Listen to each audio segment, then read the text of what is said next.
Welcome to another Fresh Service Tips and Tricks.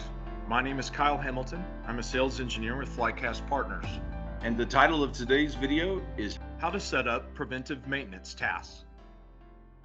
A common request that we get quite often at Flycast Partners from customers is the need to be able to support preventive maintenance within the organization. This could apply to really any team within the environment. It could be IT maintenance, it could be compliance department, it could be facilities or maintenance department that needs to do routine upkeep of equipment and plant equipment and things like that.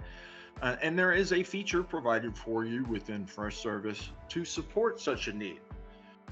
Within the admin console, if you begin typing the word schedule, you'll see under automation and productivity a tool called the scheduler. The scheduler allows the administrator of Freshservice to go in and define all of those different maintenance tasks that need to occur on any regular basis, whether that be every day, every week, every other month, whatever the case may be.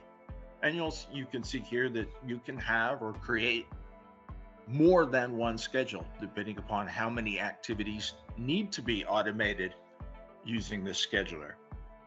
And this allows you to go in and define the details of each particular request. So defining everything from the priority of that request, how it gets categorized, what is the actual text of the description of the task to be accomplished, so that all of those details are built into a template, and then using the repeat section here at the top, being able to define whether it is daily, weekly, or monthly, and at what time does this ticket need to be generated. Does it have an end date, or does it run infinitely until somebody comes in and turns it off or stops it manually?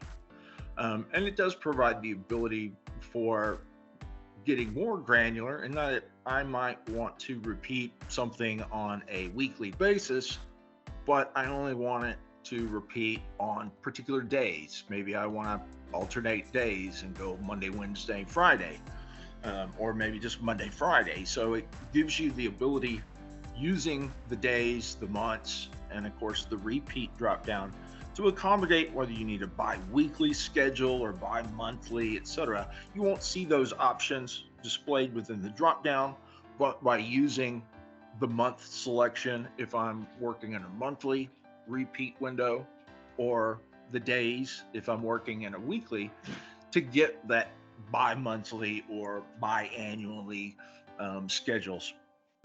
Now, when these schedules are created, then you'll see here on the main schedule screen, I can see which schedules are activated. So the little slider bar will allow me at any time to activate or deactivate that schedule if I need to make an update. If there's some additional information that I want to put into that schedule template, then I can quickly turn it off, go in and make my edits, come back and re-enable that so that the next scheduled ticket can go out with whatever updates I've made.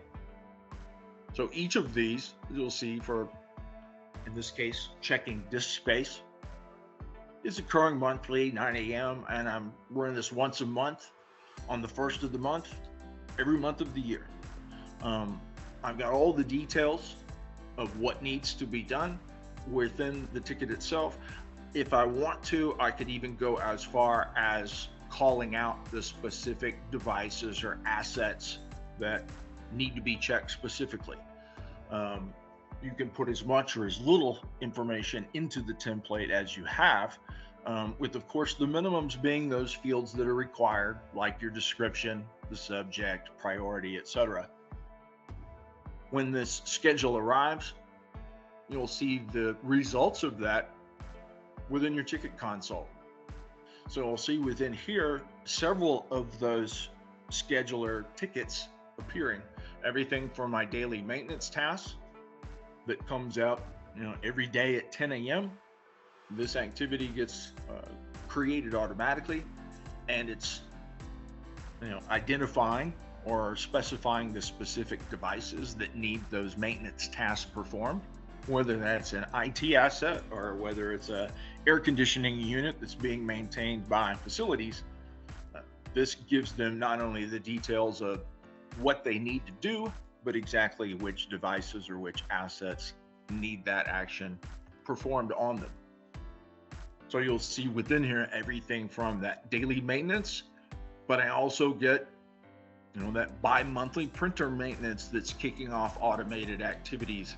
I've got quarterly maintenance tasks here for facilities equipment to take pressure readings and updates on HVAC, cooling units and the like. So all of those repetitive tasks that can be set up on a recurring schedule, the scheduler allows you to create those templates and define that schedule up front so that you can go back to your day-to-day activities and not have to worry about remembering to create those tickets and make those assignments at that predefined time. The one big key when setting up, or the real big tip to remember, is when you're going in and configuring one of those schedules within that admin console, is making sure that if you want to test it out for the exact time you want, great, but I don't want to have to wait for a month or 2 months to find out if my schedule that I set up is going to work.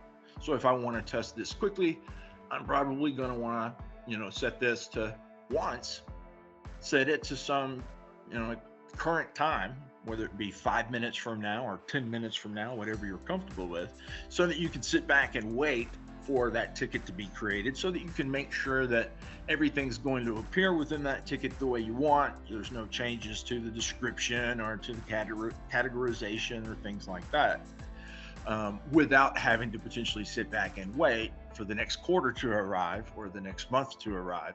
Once you've determined that the scheduler's creating the ticket and all the details look according to your needs, then you can go ahead and back that out to its regular schedule, whether that is weekly, monthly, or annually, and then update it so that you can fall back to that regular schedule. That way you're not having to set things up and potentially wait days, weeks, or months before you know whether it's working the way that you intended. Thank you for watching another Freshservice Tips and Tricks presented by Flycast Partners. If you like our videos and this content, please like and subscribe to always be updated on the latest tips and tricks. And if you need more Freshservice help or resources, reach out to Flycast Partners Professional Services at info@flycastpartners.com.